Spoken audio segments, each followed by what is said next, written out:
Okay, well, to add to the O.F.F. contribution fund for Mike Strickland, I went ahead and added Victoria Taft's announcement of this particular event today, and in it includes the O.F.F. Mike Strickland Fund information, and you'll find that on the actual event page on Facebook for this event that you attended today. So if nothing else works, try that. Okay.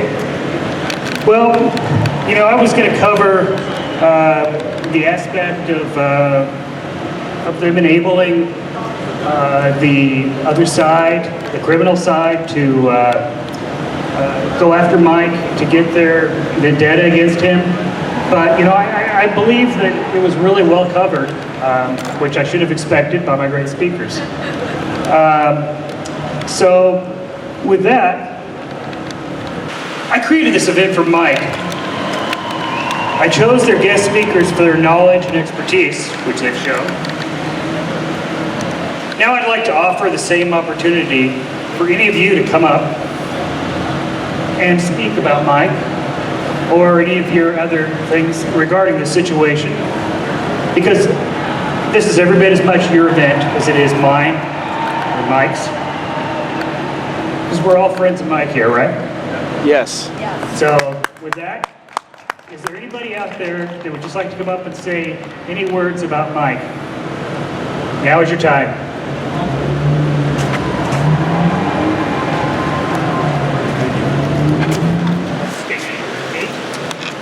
Hi, my name is Nathan Millsap, and I was at the 7/7/2016 protest right across the street here where Mike was victimized, and I was used as a witness in the trial against Mike Strickland, and I'm shocked at the outcome.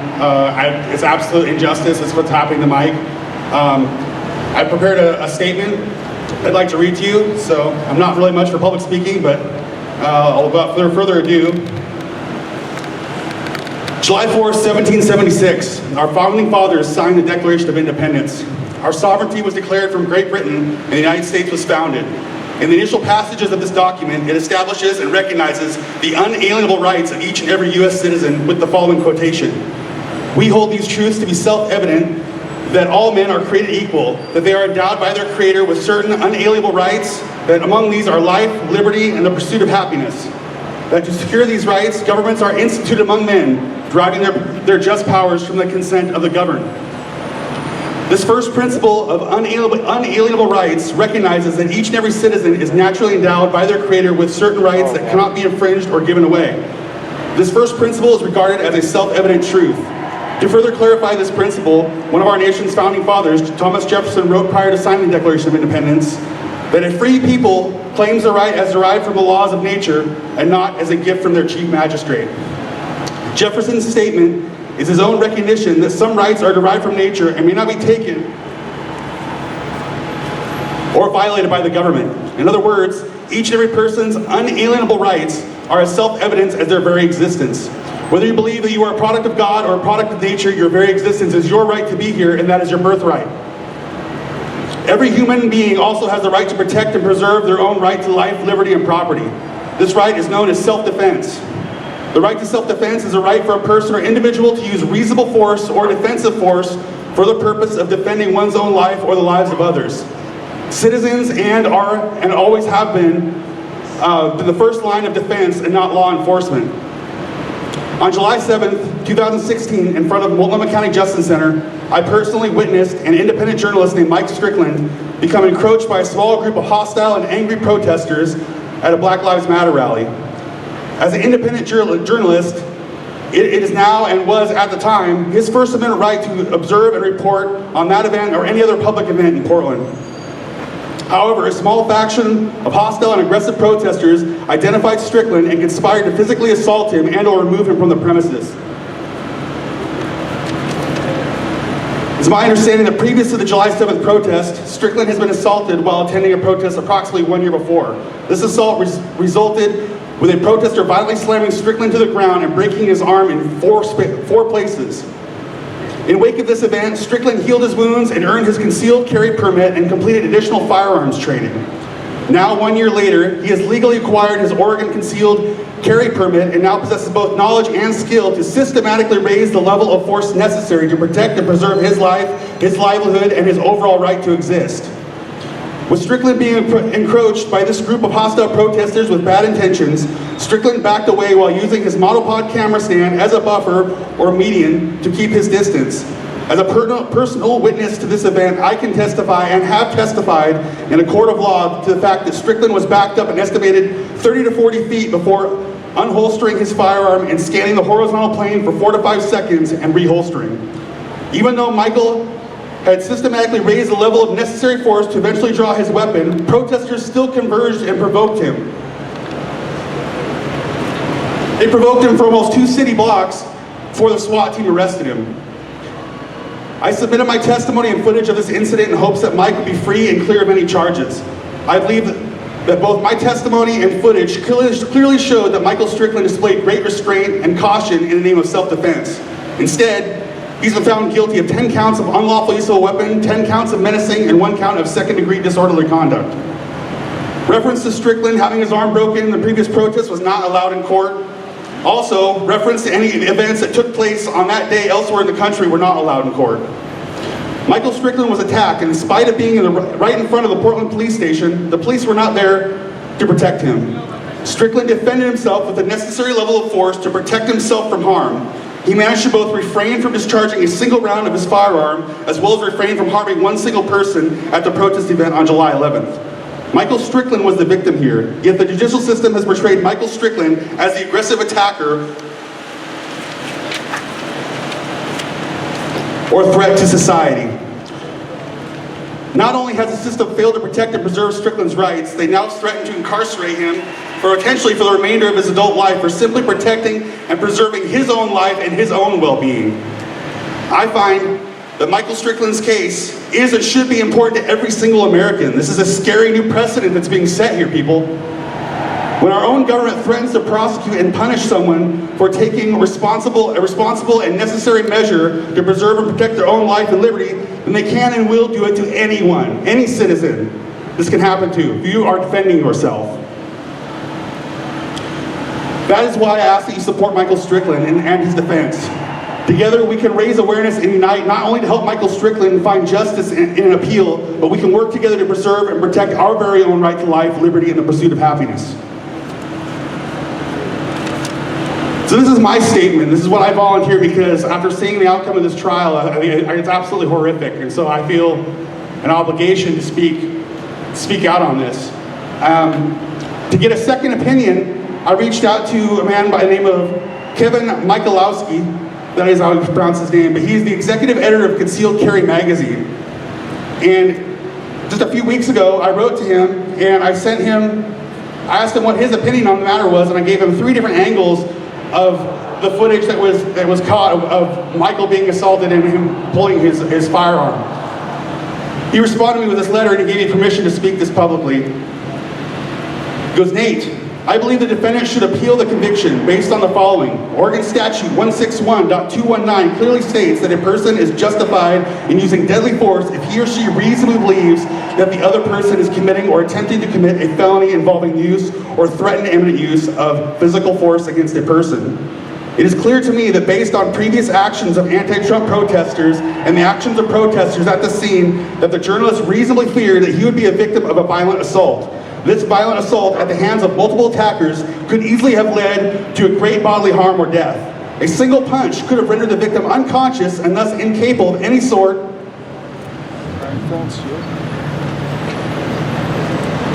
of self-defense. With mob mentality prevalent at such events, he could easily have been punched, kicked, and stomped to death if he had been knocked to the ground. More than 700 people each year are beaten to death by unarmed attackers in this country. In my opinion, as a law enforcement officer certified by the state of Wisconsin, that the defendant used a measured and acceptable response to a violent threat in order to facilitate a safe retreat.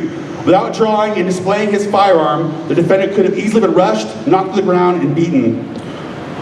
One of the officer/subject factors that allow police officers to escalate the level of force they use is numerical disadvantage. When faced with a greater number of potential adversaries, officers are allowed to use objectively reasonable force to ensure their safety. Based on the video footage, I believe the defendant used objectionably reasonable force and showed restraint. He used only the lowest level of force needed to prevent the physical assault from happening.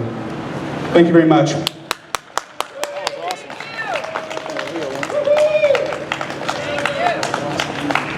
Thank you, Nate. That was excellent. And I believe we have Janice coming in. Thank you. I'm Janice DYSINGER, and I want to tell you I consider Mike Strickland my friend. And as American, I consider him a patriot.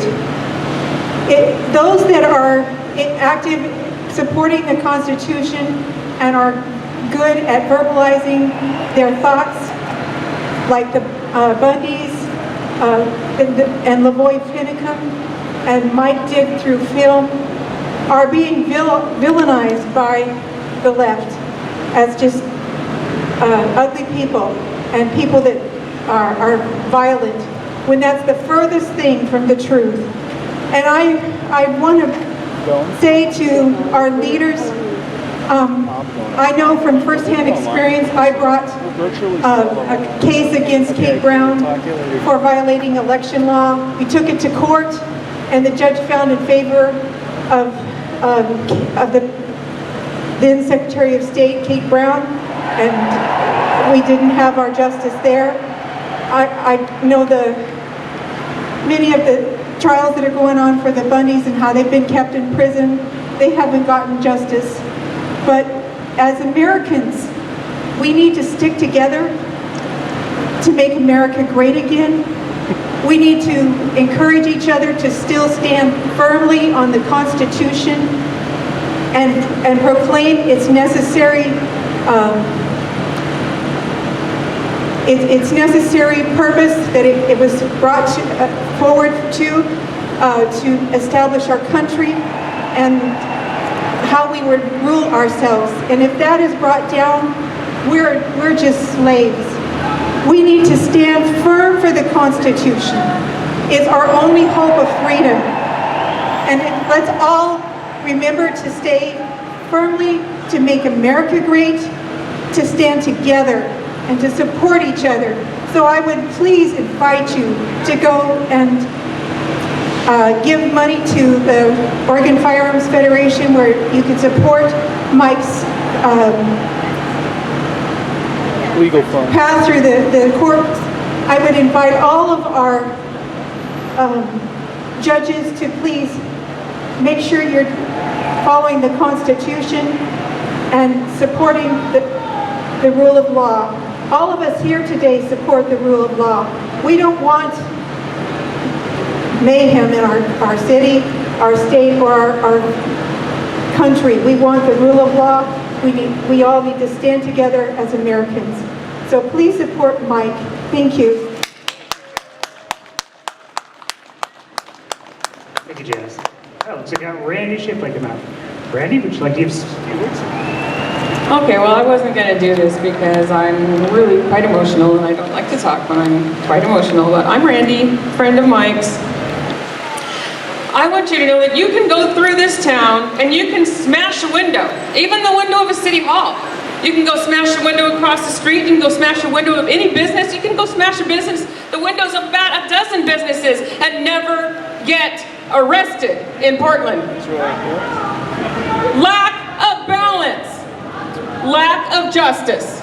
The scales of justice are out of control. If there might be one or two arrests, what happens to them? They are released on their own recognizance, because what are they going to do? They're going to go out and do it again because they know they're going to get released.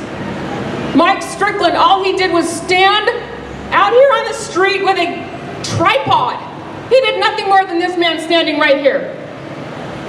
Should anybody be walking over there and knocking this guy down and arresting him and throwing him in jail and giving him a 50-year sentence? Absolutely not. That's all he was doing, was holding a camera. The biggest, most dangerous weapon to a liberal. They can't take the camera. His gun is not what scared them. Not at all. Mike Strickland had a camera that scared the living daylights out of the left. The left. That scared the living daylights out of a governor, out of a DA, out of a judge. It scared the living daylights out of a jury. So much to where we had to shut down. Mike Strickland had to shut down the choice of a jury because they were all so biased. This place has no balance in Portland. None. 50 years for holding a gun for 7 seconds and fending off a mob coming at you from multiple angles. He pulled his gun out of his holster after using other defensive measures. That was a last resort. He used other defensive measures. He used communication. He used his tripod as a weapon, kind of fending them off. They kept coming. When there's a rally down the street by a bunch of nutcase mobsters saying, we're gonna go take him out, what is going to happen to this poor guy who's already been assaulted once, nothing ever happened. He's already been assaulted again at this event that night before he was arrested, by the way. What y'all don't know is he was arrested assaulted a first time before he was even assaulted or attempted to be assaulted the second time. When they arrested him, he was already in fear for his life. He pulled a gun for 7 seconds, and it scared a few people. First of all, it didn't scare anybody.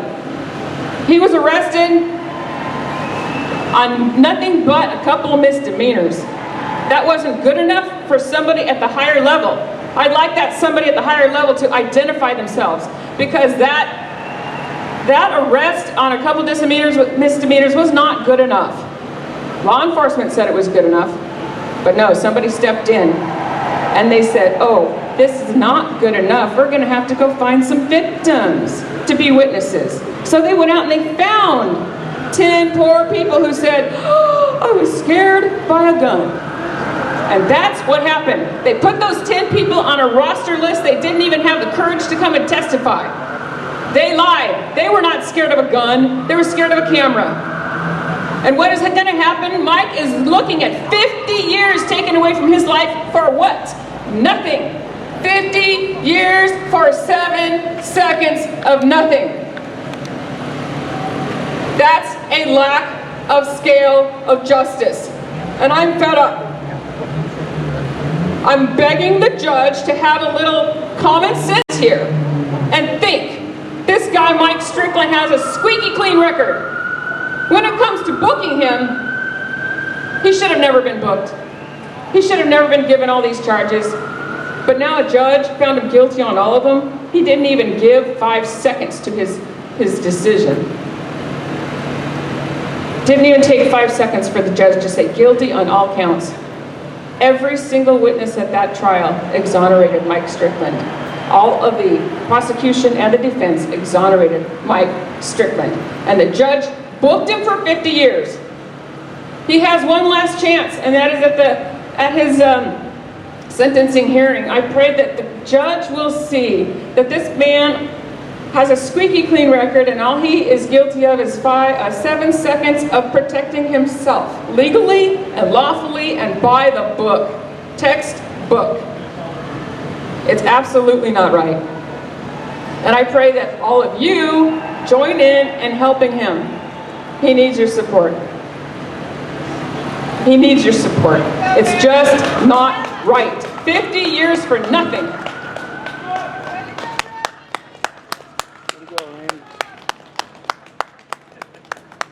Thank you, Randy.